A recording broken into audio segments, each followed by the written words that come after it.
Assalamualaikum warahmatullahi wabarakatuh. Perkenalkan, nama saya Sugesti Dwi Aprilia dari Program Studi Agribisnis Fakultas Pertanian Universitas Muhammadiyah Jember.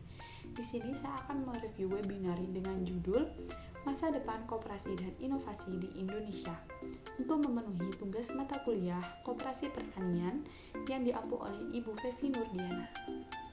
Webinar kali ini diselenggarakan oleh ILUNI Universitas Indonesia dengan salah satu pembicaranya yaitu Dr. Insinyur Nining I. Susilo MA yang merupakan founder UKM Center FEB UI. Pertama yaitu wajah koperasi di Indonesia.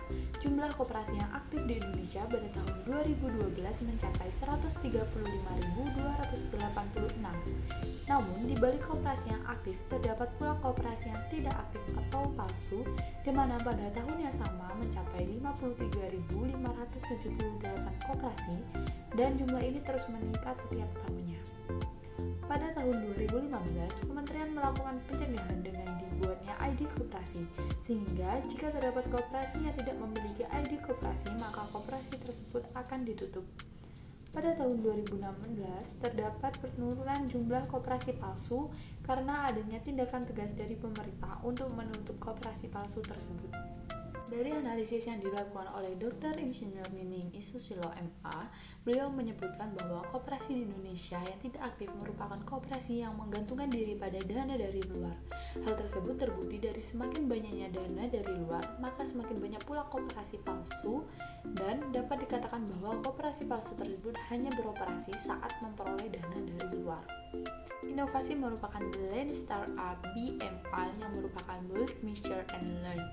Inovasi dan rapor daya saing Indonesia tahun 2016 mencapai skor 3,9 dari maksimum 7. Daya saing Indonesia 34 dari 144 negara. Berikut merupakan elemen daya saing bangsa, di mana inovasi merupakan salah satu elemen dari daya saing bangsa. Elemen yang lainnya yaitu institution, infrastructure, higher education and training, labor market efficiency, technological readiness, macroeconomic environment, health and primary education, good market efficiency, and market size. Permasalahan terbesar yang dihadapi oleh koperasi di Indonesia adalah korupsi, di mana banyak pihak yang mengedepankan urusan pribadi daripada urusan bangsa. Yang kedua yaitu gerakan koperasi dapat dilihat dari dua versi, yaitu versi ekonomis dan versi politik. Versi politik jauh lebih besar cangkupannya daripada versi ekonomis. Dari asumsi awal, nilai tambah koperasi di Indonesia yaitu sebesar 5%, namun setelah diteliti lagi, nilai tambah koperasi hanya sebesar 0,3%. Karena pada lembaga koperasi di Indonesia terdapat berbagai masalah seperti dikopin yang memperoleh dana APBN.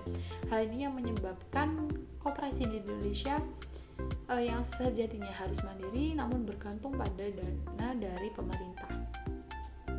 Seharusnya di sini terjadi keseimbangan antara pemerintah, wirausaha, dan civil society. Dengan tidak adanya lagi APBN yang dikopin, diharapkan lembaga koperasi di Indonesia menjadi mandiri. Itu saja yang dapat saya sampaikan. Mohon maaf bila ada kesalahan. Saya akhiri. Wassalamualaikum warahmatullahi wabarakatuh.